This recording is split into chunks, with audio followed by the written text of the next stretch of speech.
First of all, the objective of treaty agreement is to facilitate world trade, where it will be much more clearer for the foreign company whether there will be tax in Malaysia or not.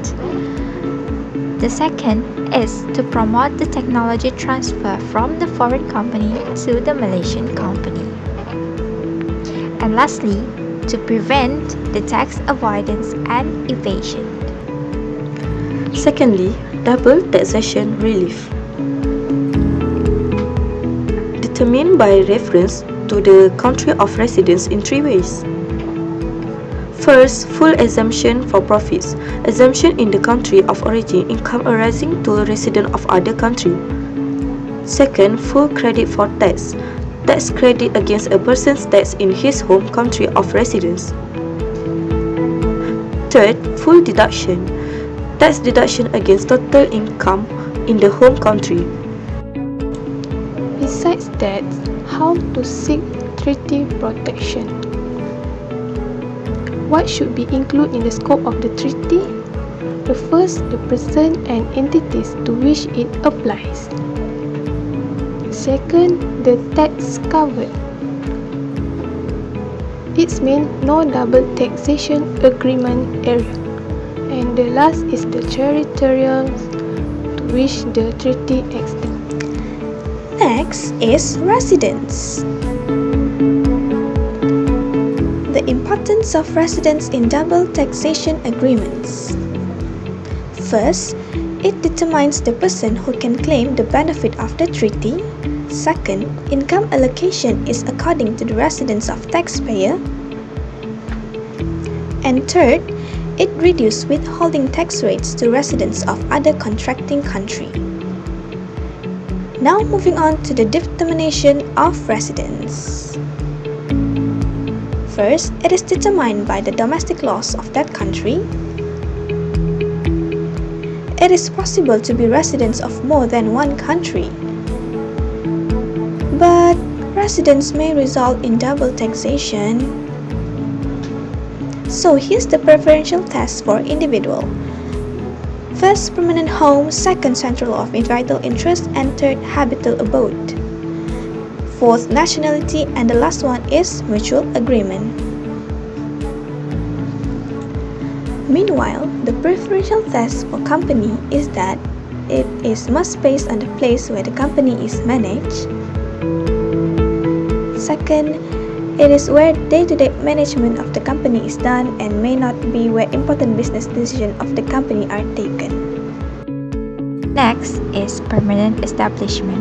Permanent establishment is the right to tax on the gains and profit earned by the company which is said to be trading in Malaysia. The factor to determine permanent establishment in Malaysia is on the branch of management, factory, workshop, plantation, and if the enterprise have more than one fixed place, it's said to be trading in Malaysia. The activities which do not constitute a permanent establishment is firstly, the storage or display of goods or merchandise belongs to the enterprise. Secondly, the maintenance of stock of goods or merchandise belongs to the enterprise. Thirdly, the purchasing goods or merchandise or collecting information for the enterprise. And lastly, the advertising for the supply of the information or research for the enterprise. The sixth point is tax-sparing incentive. What is tax-sparing incentive? It is an incentive provided in Malaysia to encourage foreign investment, provided to the foreign investor for the tax-exempt income derived. Effect of tax-sparing incentive is overseas tax foregone by the overseas state is treated by the home state. It also gives the benefit to the foreign investor in Malaysia taxation. The seventh point is exemption on employment income. What are the exemptions available for the foreign expatriate? First, income tax exemption. It is for non-resident only and exercised on the employment. And the period are not exceeding 60 days.